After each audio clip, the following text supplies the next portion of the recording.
Bonjour, bienvenue dans cette émission spéciale Quad 9. Aujourd'hui, je reçois M. Claude Lise, que vous connaissez très bien, puisqu'il a été sénateur 16 ans, sénateur de la Martinique pendant 16 ans, député pendant 5 ans. Il a été président du Conseil général pendant 20 ans. Il a été président de l'Assemblée CTM l'avant-dernière, donc. Avec M. Marie-Jeanne, il a été président de l'Assemblée pendant 5 ans. Bonjour, M. le Président. Merci d'avoir accepté notre invitation. Et c'est avec plaisir, comme toujours. Comme toujours. Merci bien, M. Lise. Alors, la Martinique, la France, en ce moment, connaissent la grève, une grève assez dure. Paris était assiégé, j'ai envie de dire. Les députés qui demandaient au gouvernement d'intervenir parce qu'ils étaient menacés dans leur commune ou encore à l'Assemblée nationale, dans les permanences, pardon, même, oui. Ou encore à l'Assemblée nationale. Qu'est-ce que vous pensez qu'est-ce que vous pensez de ce qui se passe en ce moment, tant en Martinique qu'en France? Écoutez, moi j'avoue que je suis pratiquement effrayé de voir la tournure que prennent les événements. Oui. Et je ne comprends pas qu'un pouvoir s'obstine à vouloir faire passer une loi alors qu'on constate que la très grande majorité des citoyens n'acceptent pas cette loi. Alors bien sûr, je sais que nous sommes dans une démocratie représentative. Bon, je suis pour cela, pour que on ne peut pas faire de démocratie directe. Bon, on ne peut pas gouverner uniquement par la rue. Oui. Bon, mais je dis qu'il faut savoir aussi entendre la rue. Oui. Et au-delà de la rue, entendre entendre les citoyens. Oui. Parce qu'il y en a beaucoup qui ne manifestent pas, qui ne descendent pas dans la rue. Mais aujourd'hui, les sondages existent. Bon, on peut toujours considérer qu'un sondage n'est pas juste. Mais quand on a des proportions de près de 80% de citoyens qui, dans tous les sondages, disent qu'ils sont contre, que les actifs, bon, ceux qui sont évidemment là au travail à l'heure actuelle, c'est pas de 90% qui sont contre. On voit la jeunesse, même ceux qui pourraient considérer que le problème de retraite, ça ne les concerne pas avant longtemps. Bon, on voit que de plus en plus, ils se mobilisent. Bon, il y a un moment où on se dit, évidemment, on peut considérer que les gens se trompent, qu'ils ont tort, mais on ne peut pas penser que tant de citoyens, pendant si longtemps, après tant de débats, aient tort, et qu'une toute petite minorité a raison. Mais pourquoi la démocratie, ce n'est pas ça. Mais pourquoi cet entêtement du président Alors, Macron, écoutez, moi, au départ, pour moi, ce texte, c'était pas du tout un texte pour essayer de mettre plus de justice ou plus d'efficacité et pour sauvegarder, comme le prétend le président de la République et son gouvernement, le système de retraite par répartition. Bon, le but serait noble si c'était ça. Bon, en fait, c'est tout simplement pour suivre les directives de Bruxelles, vous savez, les fameuses directives de mesures de restriction budgétaire. À l'époque, c'était 3% sur le budget, mais voilà, ça a sauté. Pourtant, ça avait évolué. Oui. L'idée qu'on s'est bien rendu compte que ça mettait en difficulté beaucoup de pays. Bon, et on a vu que pendant l'épidémie de Covid, eh bien, on a pu passer outre. Oui. Et là, alors que le régime des retraites, il n'est pas déficitaire en ce moment, mais on sait qu'effectivement, il y aura un certain déficit, moins d'après certaines études que ce qui est prétendu. Enfin, c'est vrai, il y aura un certain déficit. Mais il y avait d'autres méthodes à utiliser, et surtout, il y avait une concertation à développer. Mais en fait, je dis bien que pour moi, j'ai eu l'occasion de le dire d'ailleurs ailleurs, c'est essentiellement pour obéir à la pression des marchés et de l'Europe, de Bruxelles, que ce texte a été conçu. D'ailleurs, le président lui-même, à un moment donné, n'était pas pour cela, mais c'est vrai qu'au moment de son élection, sa deuxième élection à la présidence, il dit qu'il a mis ça dans son programme. Sauf qu'il sait très bien qu'il était minoritaire au premier tour, vraiment. Il n'a eu que très peu de voix. Et au deuxième tour, il sait très bien que c'est surtout une mobilisation anti-Le Pen qui lui a permis d'être élu. Donc il ne peut pas dire que les gens ont adhéré à tout son programme. En tout cas, la démocratie pour moi, ce n'est pas simplement parce que vous avez été élu que pendant toute la durée de mandat, vous pouvez prétendre appliquer un programme parce que vous aviez présenté ce programme-là, même quand vous avez une majorité, ce qui n'est pas le cas. Il n'y a même pas de majorité au Parlement, mais même quand vous avez une majorité, vous devez tenir compte également de ce qu'on appelle la démocratie sociale, c'est-à-dire de l'expression de toutes les forces vives et l'expression des citoyens dans leur ensemble, hein, à un moment donné. C'est pour ça d'ailleurs que je pense qu'il faudra faire évoluer cette République, cette 5e République. Hein, il faut en finir avec ce pouvoir vertical, quasi monarchique. Vous pensez qu'il faut passer à la 6e République, comme demande M. Mélenchon? Eh bien, ça fait longtemps que je pense cela. Oui. Hein, il n'y a pas que Mélenchon qui demande cela, mais c'est vrai qu'il a beaucoup travaillé sur cet objectif-là. Et qu'est-ce que ça va apporter comme changement, par exemple? Une 6e République? Je pense qu'une 6e République, elle est surtout nécessaire pour mettre beaucoup plus de démocratie, de système de contre-pouvoir, hein, parce qu'on ne peut plus gouverner aujourd'hui un grand pays, même d'ailleurs, c'est valable pour les collectivités locales aussi, hein, entre nous soit dit. Hein, on ne peut plus gouverner dans la complexité du monde, surtout d'aujourd'hui, avec des systèmes de leaders censés être des hommes providentiels qui s'occupent de tout et puis qui règlent tout.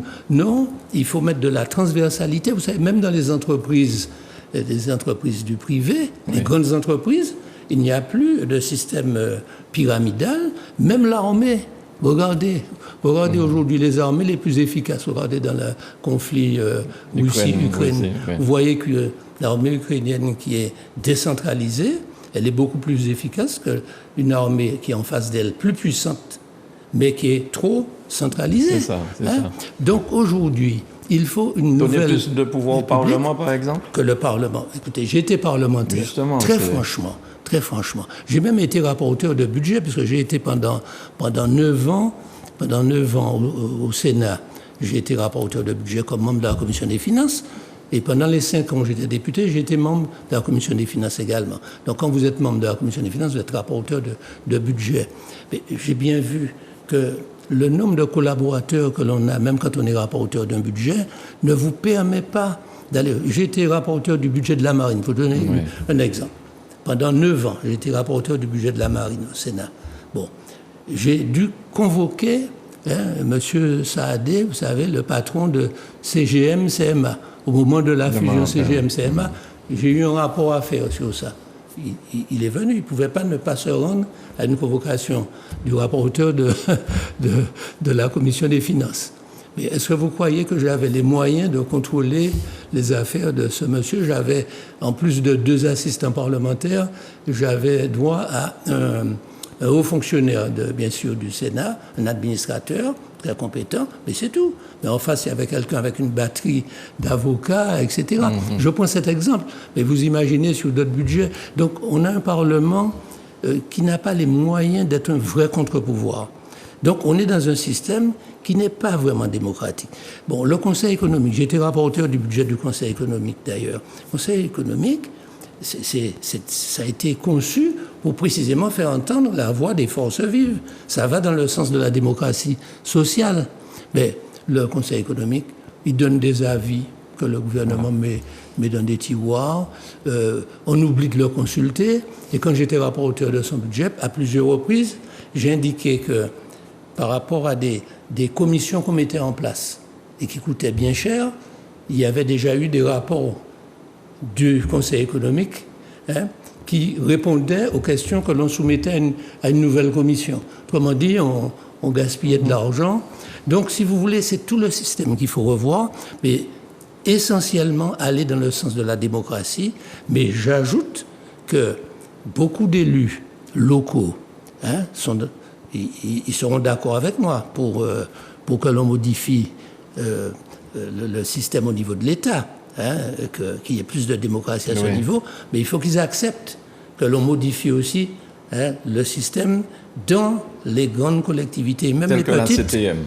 Y compris la CTM. Mais tous les départements, les régions, il faut en finir avec les systèmes pyramidaux, et il faut des pouvoirs et des contre-pouvoirs, et il faut que les citoyens, à certains moments, puissent peser sur des décisions, puissent infléchir des décisions. On ne peut pas considérer que pendant toute une mandature, les citoyens sont là à assister à l'évolution des choses. Alors justement, Monsieur le Président, lorsque l'Assemblée n'est pas d'accord avec une loi qu'on propose, eh bien, la Première ministre sort son 49.3. Donc finalement, même si l'Assemblée est contre et souhaite... Est-ce que c'est normal parce que ça fait à peine un an qu'ils sont là et ils ont déjà utilisé ce 49.3 très souvent. Est-ce que vous trouvez ça normal? Je ne trouve pas normal l'existence de ce dispositif, mais il est dans la Constitution. Il est dans la Constitution. Alors on vous dit c'est légitime puisque c'est dans la Constitution. C'est pour cela que ça fait partie des choses qu'il faut modifier. Moi je suis pour, je vous dis, une nouvelle République, il faudra modifier la Constitution. Et c'est inacceptable ce système qui force la main dans ces conditions-là. Mais il n'y a pas que ça. Vous voyez comment, au lieu de faire un débat sur un sujet aussi important que la retraite, au lieu de faire un débat vraiment à part, on est allé par là encore un artifice, mais qui est légal. La loi prévoit ça. Le statut, le règlement intérieur de l'Assemblée nationale prévoit cela. Le gouvernement a pu faire en sorte de débattre d'un texte aussi important dans le cadre, si vous voulez, d'une loi de finances rectificative. Donc, vous voyez, autrement dit, il a fait ça parce que dans le cadre de cette loi de finances rectificative, il avait plus de possibilités d'utiliser, parce qu'on ne peut pas multiplier les 49.3 dans la session normale, mais là, il le peut, tant que c'est budgétaire, dans la loi de finances. Donc, il l'a fait pour ça, et puis ça lui permet aussi de raccourcir les débats. Donc, vous voyez, tout ça, ce sont des artifices pour forcer la main du Parlement. Donc, ce n'est pas normal. Et les parlementaires sont élus par le peuple. Oui. Et ils sont là au nom du peuple. Mais là aussi, je critique beaucoup de parlementaires qui se rendent bien compte en allant dans leur circonscription que les citoyens qui le représentent ne sont pas d'accord. Et je veux bien qu'il n'y ait pas de mandat impératif. Ce n'est pas tous les jours que le citoyen doit vous dire il faut faire ci, il faut faire ça. Parce que bon, vous avez les moyens aussi d'accès à des informations que le citoyen n'a pas. Mais vous ne pouvez pas non plus faire le contraire de ce que vous avez promis lors des élections. Ceux qui vous ont élus vous demandent de faire. Voilà. Parce que même des élus de la majorité, ils vont quand même... En tout cas, ils sont censés aller dans leur circonscription. Et ils voient bien les réactions. Alors vous vous rendez compte, aujourd'hui, on est obligé de les protéger. Donc on est dans un système... Alors moi, je suis contre la violence, mais la violence, je pense que l'État est en train de la provoquer. Alors les 9 LR qui ont voté avec Renaissance pour faire passer ce texte, est-ce que vous pensez qu'ils vont être réélus ou bien accueillis dans leur permanence? Parce que quand même, M. Ciotti, on lui a bien dit, c'est soit il vote contre ou c'est le pavé, je crois. Enfin, alors, bon, moi je ne suis pas d'accord pour qu'on en arrive à un système où c'est par la violence que l'on impose les choses. Mais je redis qu'ils sont responsables d'une situation où les gens sont exaspérés. Alors il y a des casseurs qui sont toujours prêts à casser, sans forcément avoir une idéologie particulière, sauf qu'ils veulent tout casser. Voilà, ça. Mais il y a des gens qui deviennent casseurs parce qu'ils n'en peuvent plus. Vous avez des gens qui sont désespérés. Il faut voir la situation de certaines personnes. Et en réalité, il n'y a pas que le problème des retraites. On sent bien qu'il y a tellement d'inégalités dans notre société. Il y a tellement de personnes qui sont dans des situations intenables, tellement de gens qui sont mal logés ou qui ne sont pas logés du tout, tellement de sans domicile fixe en France, alors que le président avait dit que c'était un de ses objectifs. Donc on fait moins de logements sociaux que ce qui était prévu. Comme par hasard, là on ne considère pas qu'il faut remplir pleinement l'engagement qu'on avait pris. Alors, donc vous avez une souffrance sociale aujourd'hui en France qui fait que les gens, on sent bien qu'il y a une tension. Alors en Martinique, évidemment, cette souffrance, bon, elle est plus ancienne, elle est plus importante. Et cette loi sur les retraites, nous savons qu'elle aura des conséquences encore plus négatives sur les nôtres, parce qu'il y a beaucoup de personnes qui n'arrivent pas à avoir le nombre d'annuités, à cause du chômage, les femmes en particulier à cause du fait qu'elles sont amenées à suspendre leurs activités. Sans compter, Monsieur le Président, qu'à l'époque, il y a beaucoup de personnes qui ont commencé à travailler très jeunes, mais qui n'étaient pas déclarées à la sécurité sociale. Mais bien sûr. Mais d'une manière générale, tous ceux qui ont commencé très tôt sont pénalisés par ce texte. Donc ce texte n'est pas allé vers plus de justice, il est allé vers, au contraire, plus encore d'injustice, plus d'inégalité.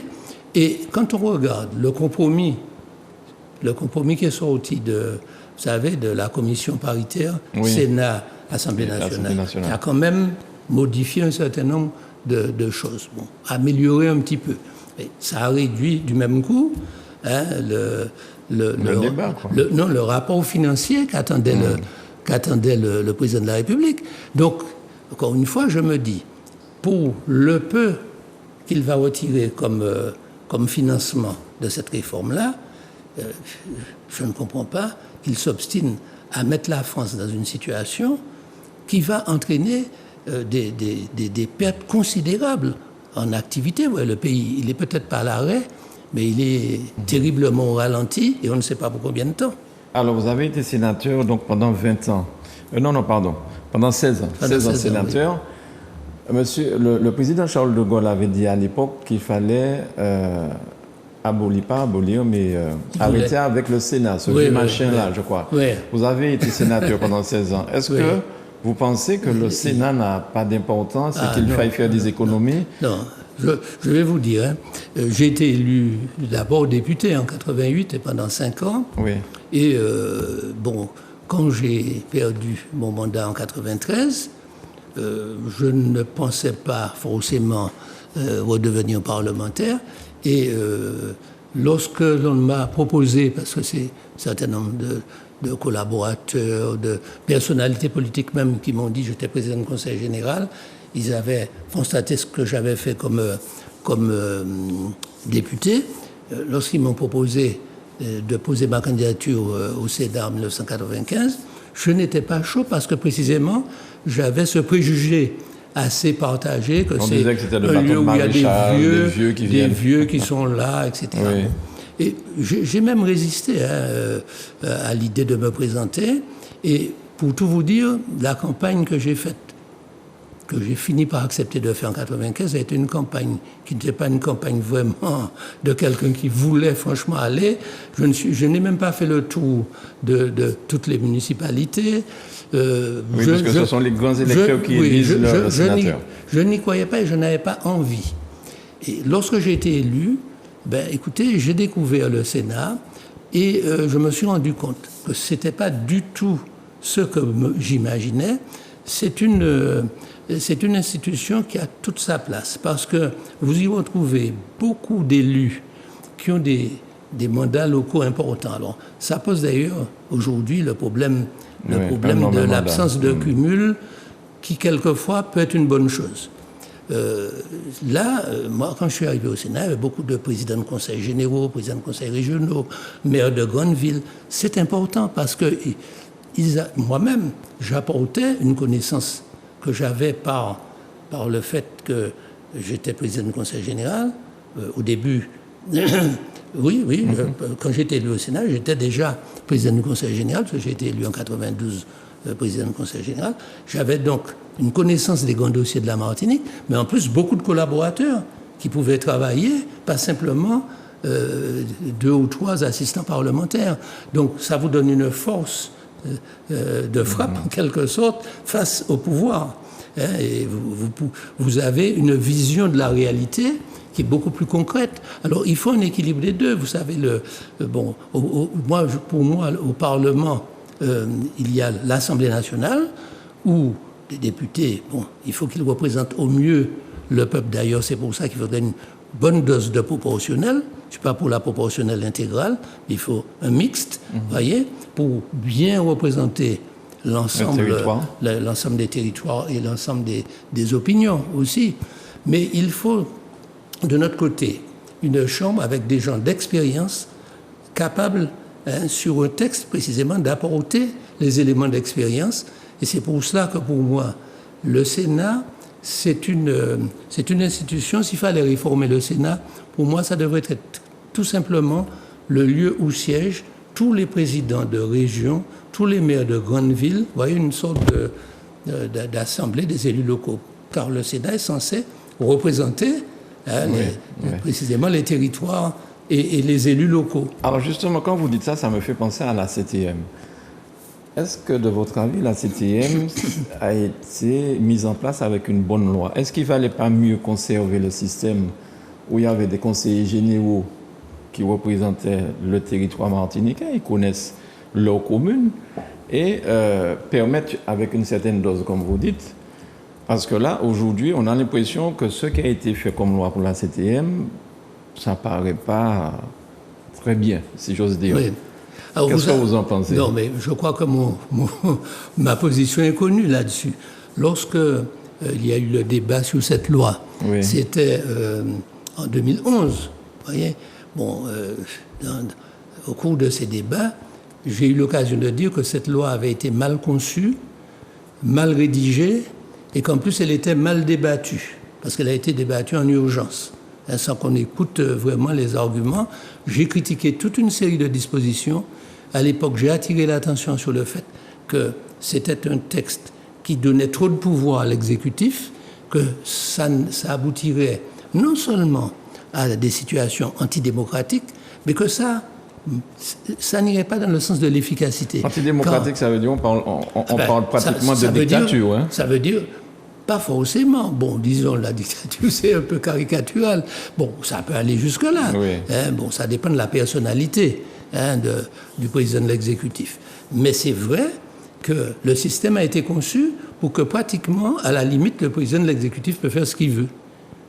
En réalité. Mais on ne pourrait pas la modifier, cette loi, monsieur le Président? Bien sûr, on pourrait la modifier. Je n'ai pas cessé de demander, depuis que je ne suis plus parlementaire, à des parlementaires de déposer une proposition de loi ou d'essayer de voir comment déposer des amendements. On pourrait l'améliorer. Moi, je pense qu'il faudrait la modifier totalement parce que c'est structurellement quelque chose qui ne peut que causer des problèmes. Sur le plan de la démocratie, il n'y a pas un équilibre suffisant de pouvoir et sur le plan de l'efficacité aussi. Parce que si vous voulez, quand vous n'avez pas une assemblée qui peut vraiment faire vivre la collectivité, quand vous n'avez pas suffisamment la possibilité de faire monter les choses du bas vers le haut, et que c'est essentiellement dans le sens du haut vers le bas que ça fonctionne, ça ne peut pas aller vers l'innovation, vers, voyez, l'efficacité, surtout dans un monde complexe. Donc, vous voyez, alors après, il y a les hommes, bien entendu. Il y a les hommes et les femmes, enfin, qui sont au pouvoir. Chacun, si vous avez quelqu'un de très démocrate, ça va atténuer les inconvénients. Mais vous savez, moi qui suis un partisan pas radical, passionné, exigeant en matière de démocratie, j'ai eu l'occasion de dire à mes camarades, mais je serai à l'exécutif, bon, même avec ma meilleure bonne volonté de jouer la démocratie, je serai amené, très probablement, sans même m'en rendre compte, à faire un certain nombre de choses sans suffisamment tenir compte de l'Assemblée. Mais parce que, en fait, la loi n'a pas prévu une bonne articulation entre les deux. En revanche, je ne considère pas que nous devons avoir un système, parce que vous avez fait allusion à un système un peu comme au Parlement, un système de 2 chambres, quoi. Bon, oui. Le système de 2 chambres, c'est utile lorsque vous avez un Parlement qui fait des lois. Si demain nous avions une forme d'autonomie très large, un peu comme la Polynésie, par exemple, la Polynésie, bon, là oui, on peut faire des lois locales, ce qu'on appelle des lois de pays, là pourrait se justifier un système de deux chambres. Mais en réalité, notre collectivité qui a repris département et région, elle fait de la gestion. Enfin, c'est un peu comme une grande mairie. Vous voyez, donc il n'y a pas lieu d'avoir deux chambres. En revanche, il faut un système beaucoup plus équilibré. Et puis, je pense que pour qu'il soit également vraiment représentatif de la population, mais du territoire, il y a à la fois le territoire dans toutes ses composantes, mais la population dans son ensemble, les intérêts globaux, mais aussi les intérêts micro-locaux, pour que les citoyens connaissent leurs élus, puissent peser sur leurs élus, il faut là aussi un mode de représentation mixte.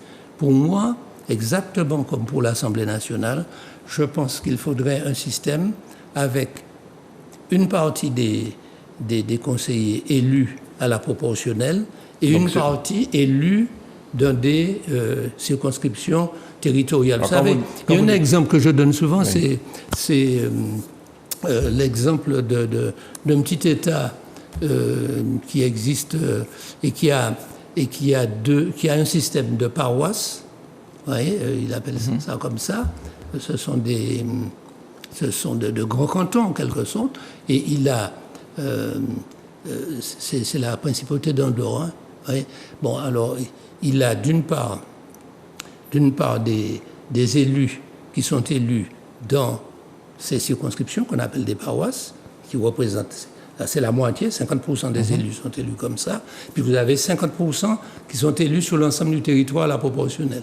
Donc vous avez une chambre où la moitié des élus ont une vision globale du territoire, et l'autre moitié sont des territoriaux en quelque sorte. Vous voyez, ce qui fait qu'ils peuvent exprimer l'intérêt de chaque partie du territoire, mais aussi ils sont identifiables par les citoyens. Parce que dans notre système aujourd'hui, la proportionnelle, c'est bien joli, mais je me rends compte que, par exemple, souvent, les citoyens ne savent, ils savent pas identifier l'élu qui pourrait, en quelque sorte, faire une intervention pour eux. Mais c'est ce que j'allais vous demander. Vous parlez de la proportionnelle pour que nos téléspectateurs comprennent bien.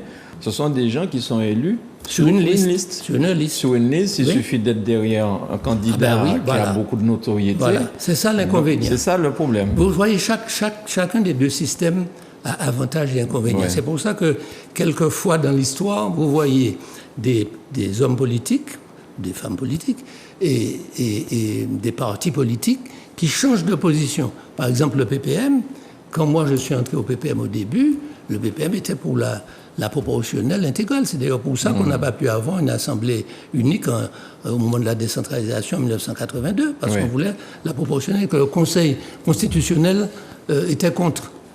Et puis par la suite, au moment, vous voyez, où il y a eu les débats pour créer la CTM, à l'inverse, le PPM était pour des circonscriptions territoriales, vous voyez, des sortes de cantons, etc. Vous parlez du PPM. Mais en fait, je pense qu'il faut les deux, il faut ces deux types de représentation. En tout cas, si vous voulez, dans mon expérience, même quand j'étais président du Conseil général, eh bien, j'étais quand même le conseiller général d'un canton.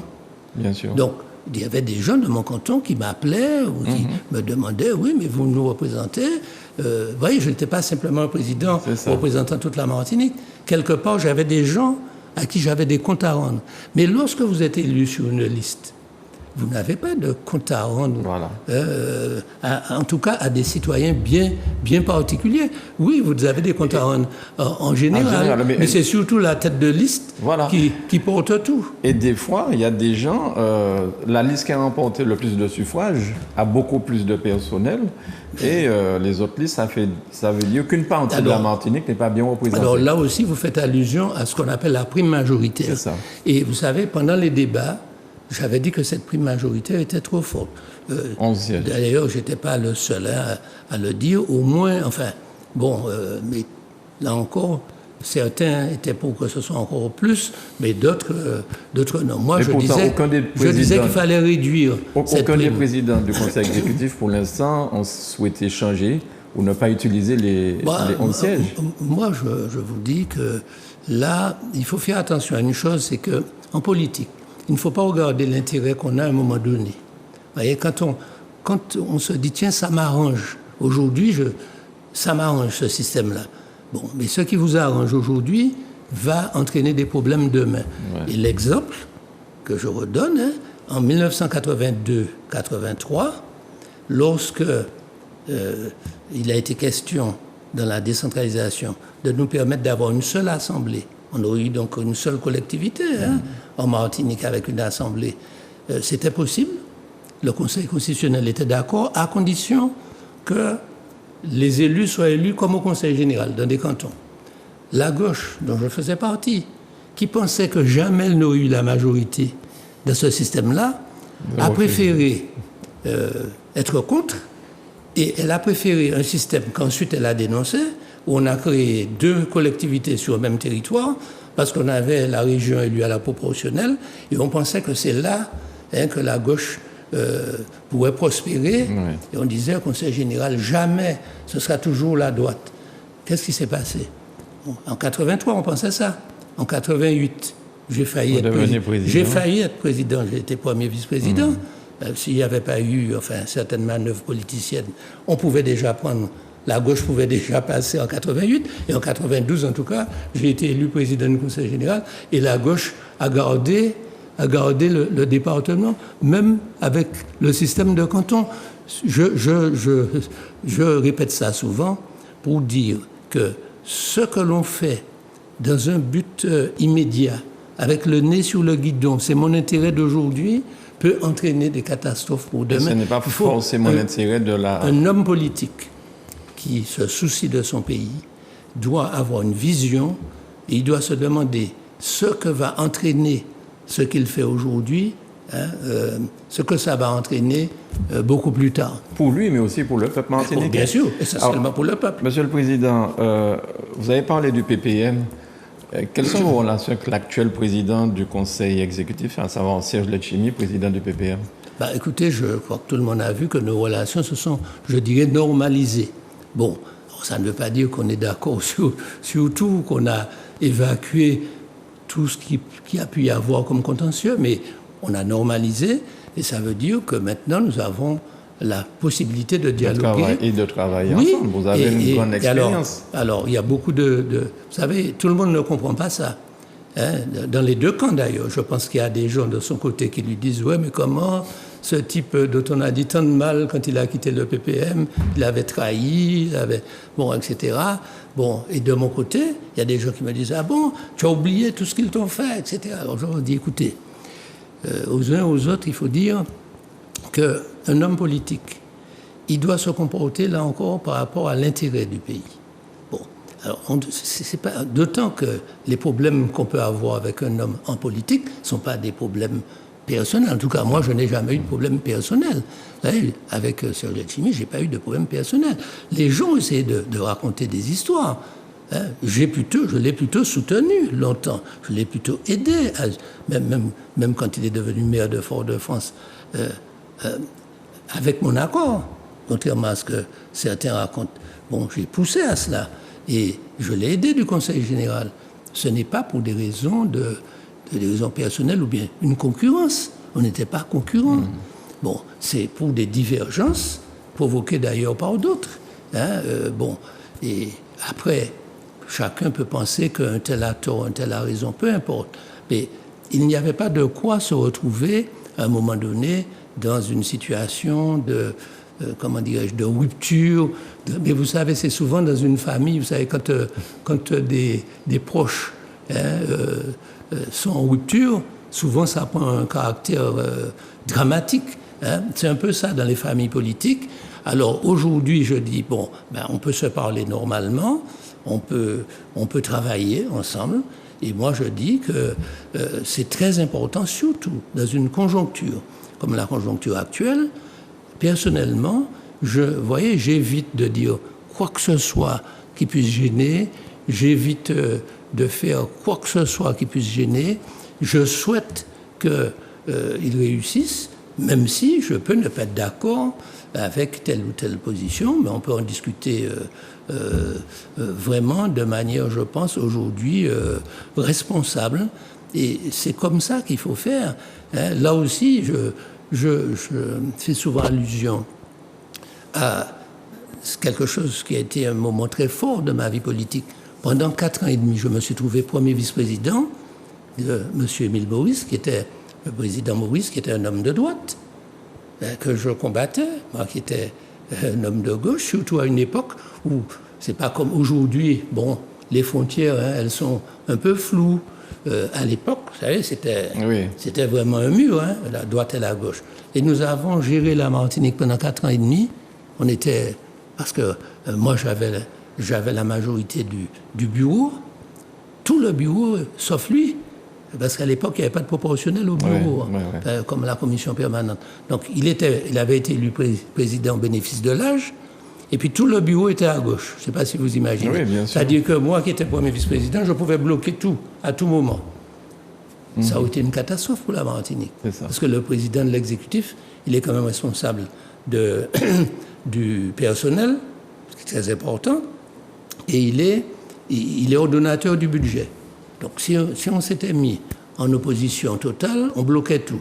Qu'est-ce qu'on a fait? On a travaillé en bonne harmonie, ça s'est très bien passé.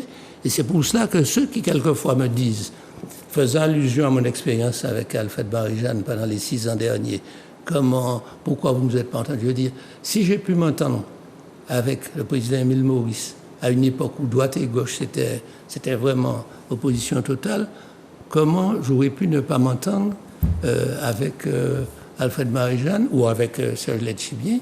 Donc ça prouve qu'en réalité, il faut savoir dialoguer, mais en politique, malheureusement, souvent, le sectarisme, quelquefois de l'entourage aussi, hein, le fait qu'on est souvent entouré de gens qui agissent comme des supporters, vous savez, comme dans une... Alors, les supporters, hein, ils vous poussent à aller de plus en plus dans la diabolisation de l'adversaire, et ça entraîne des catastrophes, ce n'est jamais bon.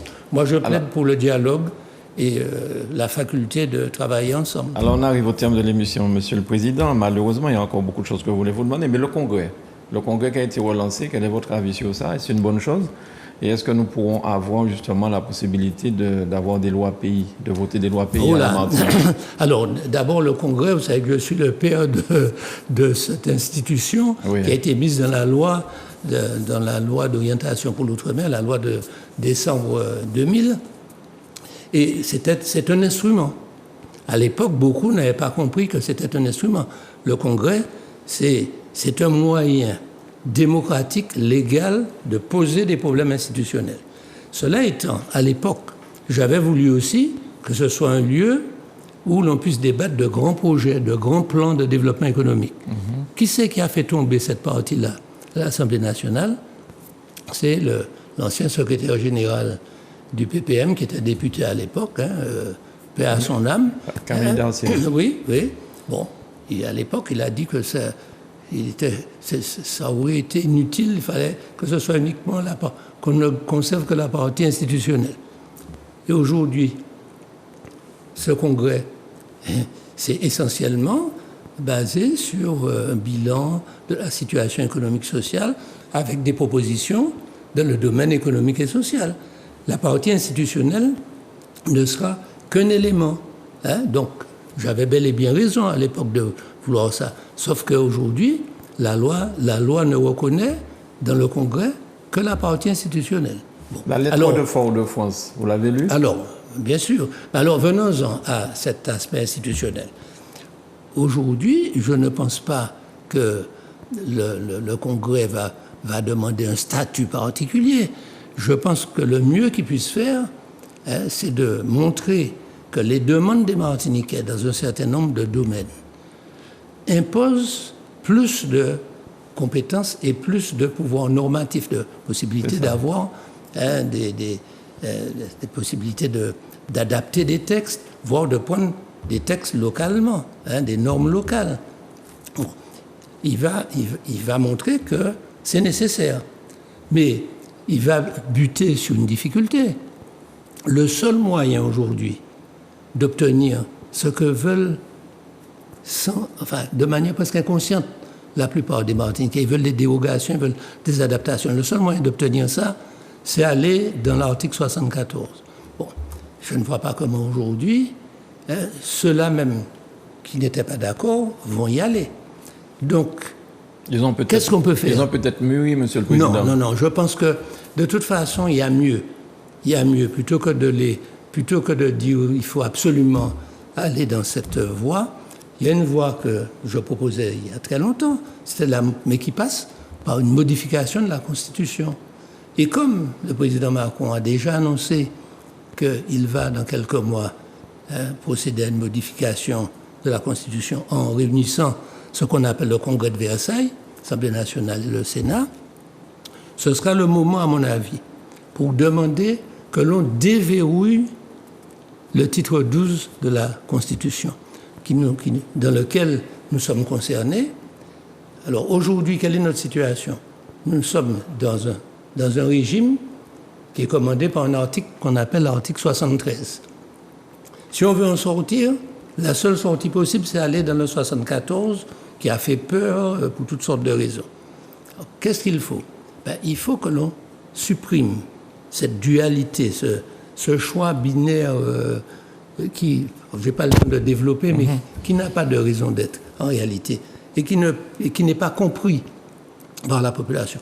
Il vaudrait mieux qu'on ait un seul article qui réunisse ces deux 73, que j'appelle un article de différenciation, c'est-à-dire un article qui ne vous oblige pas à sortir du droit commun, si vous ne voulez pas sortir du droit commun, mais qui vous donne la possibilité d'avoir des évolutions un peu à la carte. C'est-à-dire que vous voulez plus de pouvoir, par exemple là, regardez là, tout le monde voulait pouvoir en faire comment appeler ça, vous voulez adapter, par exemple, la manière de traiter l'épidémie de Covid. Donc, la promotion sanitaire ou la prévention sanitaire. On dit on peut faire ça mieux par des dispositifs locaux. Bon, si vous voulez ça, là, vous pouvez le demander. Si vous voulez avoir des pouvoirs en matière de logement, d'aménagement de territoire, d'environnement, etc., à ce moment-là, vous demandez des choses concrètes. Le Congrès propose ça, et on vous interroge sur ça, pas sur un choix d'article. Vous voyez, on n'a pas le temps d'aller au fond, mais je pense qu'il faudrait que ce Congrès, pour moi, ce qu'il pourrait faire de mieux, c'est mettre un vœu en faveur d'un déverrouillage de la Constitution. Très bien. Une réponse courte, s'il vous plaît, Monsieur le Président, concernant ce que M. Darmanin, ministre de l'Intérieur et des Territoires d'Outre-mer, a dit, concernant qu'il faut déjà qu'on apprenne à... Vous vous rappelez de cette phrase? Oui, enfin, moi, je pense que, franchement, c'est une phrase qui rappelle une époque que je crois est révolue, et je me demande si lui-même, il prend au sérieux ce qu'il a dit. Pour moi, c'est un dérapage, mais malheureux. Oui. Mais, il dit ça à un moment où le président de la République, pourtant, a dit qu'il est ouvert à l'idée de différenciation. Donc, ils sont en contradiction. Très bien. Et puis, une dernière chose, je vais vous montrer une photo et puis avoir votre avis là-dessus, peut-être pour les téléspectateurs. Je sais que Manuela a préparé ça. Est-ce que vous reconnaissez les gens qui sont là? Ah ben oui. Alors là, c'est une photo de l'époque où j'étais étudiant à Bordeaux. Vous étiez des sapeurs, hein? Et à gauche, c'est mon ami d'enfance, d'ailleurs, Michel Bonchy, qui était venu. Lui faisait ses études à Paris. Il était venu. Il y a également Luc Baudin, qui est à ma droite. Et l'autre étudiant, je ne me rappelle pas son nom, mais Luc Baudin et Bonchy, c'était des amis d'enfance, qui étaient venus lors de vacances, passer quelques jours à Bordeaux, et nous étions place des Quinconces, là, voilà. Évidemment, le temps a passé, et nous subissons maintenant des ans, comme dirait le poète, l'irréparable outrage. Vous étiez de beaux gosses, j'ai envie de dire ça comme ça, et aujourd'hui, vous avez une autre allure. Vous êtes encore de beaux gosses, Michel Bonchy aussi d'ailleurs.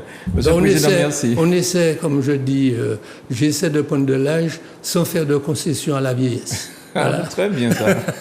Merci beaucoup d'avoir accepté notre invitation. Ce fut un plaisir et un honneur. Je vous souhaite bonne journée. Je sais que vous avez beaucoup de choses à faire. Je vais vous libérer.